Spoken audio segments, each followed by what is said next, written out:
Hello and welcome back to The Independent Pianist. I'm Cole Anderson, your host, as usual, and today we're going to take a little break from performances and instead I'm going to offer a useful tip for improving your scale playing, especially when you are playing scales written for the left hand alone. In a previous video that I did about Rautavaara's etudes and also when I was talking about technical exercises, I mentioned a method that you can use to improve your technique called symmetrical inversion. And symmetrical inversion is something I learned when I was in my undergrad at Oberlin from my teacher, Peter Takac. And he specifically used it for scales, although the idea of applying it to other difficult passages in your repertoire becomes obvious once you grasp the simplicity and usefulness of this idea.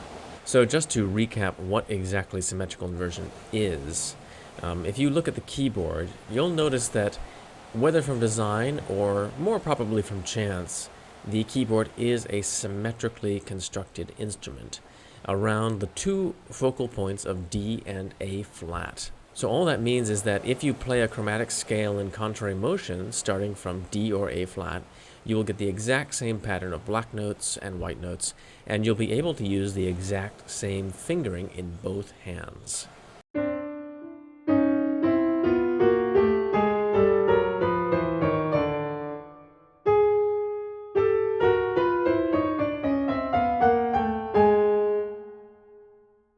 So if you take this a little bit further, any difficult passage in the right hand can be mirrored into the left hand or vice versa.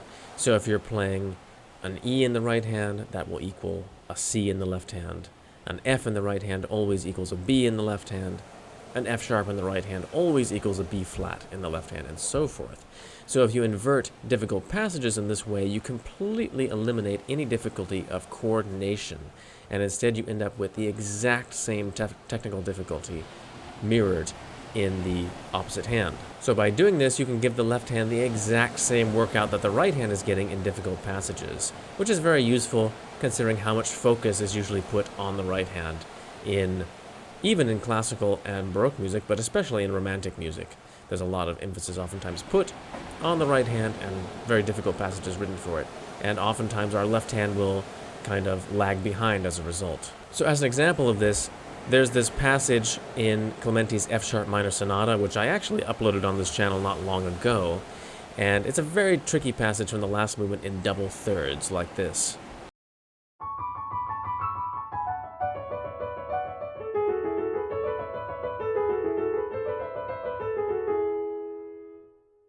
And in the actual piece, of course, you play it a little bit faster. So if you apply symmetrical inversion to this passage, so starting on A and C sharp, so you'd invert that to G and E flat, you get this.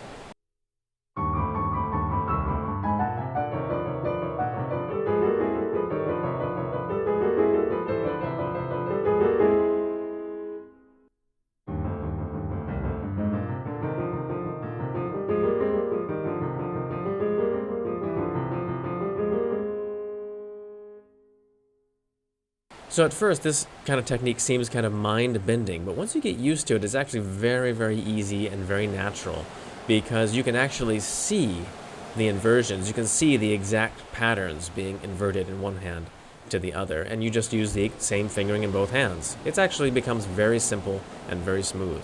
So anyway, there I was in Oberlin, I was a freshman, 18 or 19 or whatever, and trying to wrap my mind around the idea of symmetrically inverted scales. It takes a while to get used to.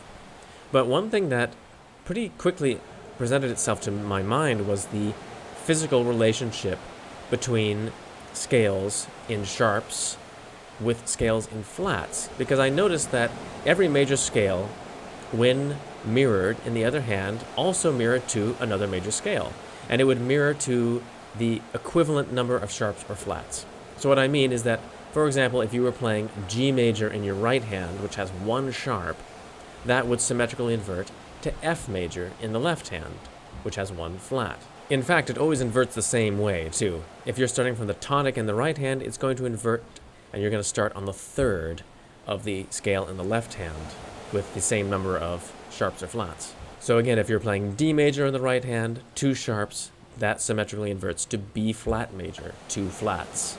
and so forth and so on. There are only two scales that mirror to themselves, and those are C major with no sharps or flats, and F sharp major, 6 sharps, which mirrors to its enharmonic equivalent of G flat major, 6 flats. So what gradually occurred to me as I was practicing these symmetrical inversion scales is that the typical left-hand fingerings that we use and that we tend to be taught when we're beginners for D major, F major, G major, and A major are actually quite poor as regards smoothness if you compare them to the standard right-hand fingerings of the equivalent mirrored scales. So those would be B flat major, G major, F major, and E flat major.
So as you can see, for these standard scales, we use the C major fingering. We just transpose that to these other scales, generally speaking.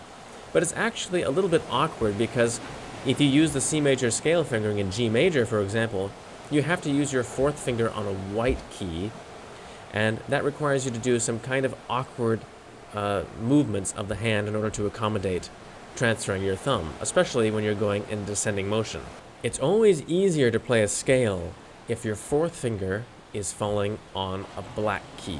And indeed, sure enough, for every right-hand scale, except for the C harmonic minor scale, the fourth finger does indeed fall on a black note. And this is the very reason why, for many pianists, their left hand is so often a little bit awkward in scale playing compared to the right hand. The only advantage to using the standard fingering for D, F, G, and A is that it might be easier to keep your hands together when you're playing scalar passages that are doubled at the octave, because the standard fingering has your thumbs landing together on the tonic, or scale degree 1. However, in actual repertoire, scales at the octave are actually fairly rare. They do happen, but not that often. And really, if you're just starting out learning scales, I get the feeling that if you just learned these alternative fingerings from the beginning, you're just generally going to find them to be easier to play in all situations. You just have to get used to that different coordination. Or if you already know the standard fingerings in hands together scales, you might still find it beneficial to switch to the alternative fingering when you have the left hand by itself in pieces. The main thing is that you are at least aware of this possibility and that you can use these fingerings in places where they're obviously easier and smoother to play. So all of what I'm saying about the left hand major scales also applies to the left hand minor scales of C minor, D minor, F minor, G minor, and A minor. You will generally be much better off in left hand passages using these alternative fingerings.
You may also find this alternate fingering better for the right-hand C harmonic minor scale as well, at least when you're playing in ascending motion.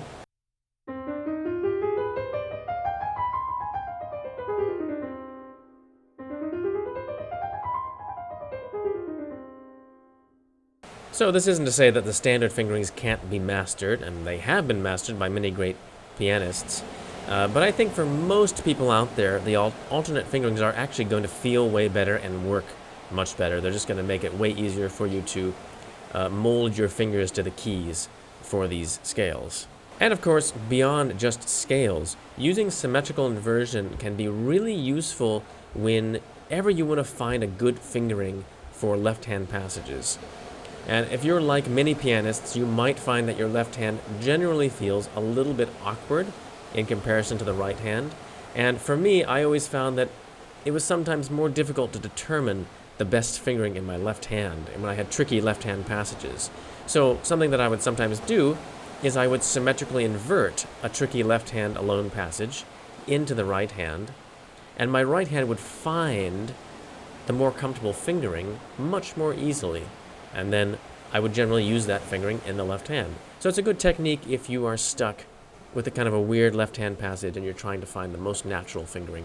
Generally, your right hand might find that quicker if you symmetrically invert. So that's that. I hope you find that little tip to be useful. Please leave a comment below. Let me know some of your scale practice techniques, if you have some, or if you try this technique out, what your experience is with it. Also, please do consider, of course, supporting the channel if you can. An easy way to do that is through patreon.com, www.patreon.com/independentpianist. So you can sign up to make monthly donations. And even a small donation, just a couple of dollars a month, would be extremely helpful for me. I think I've said it before, if everyone who subscribed to this channel and enjoyed the content would also just donate a couple of dollars every month, then I would be able to put all my focus onto bringing you this content, and I could really bring you some more ambitious material.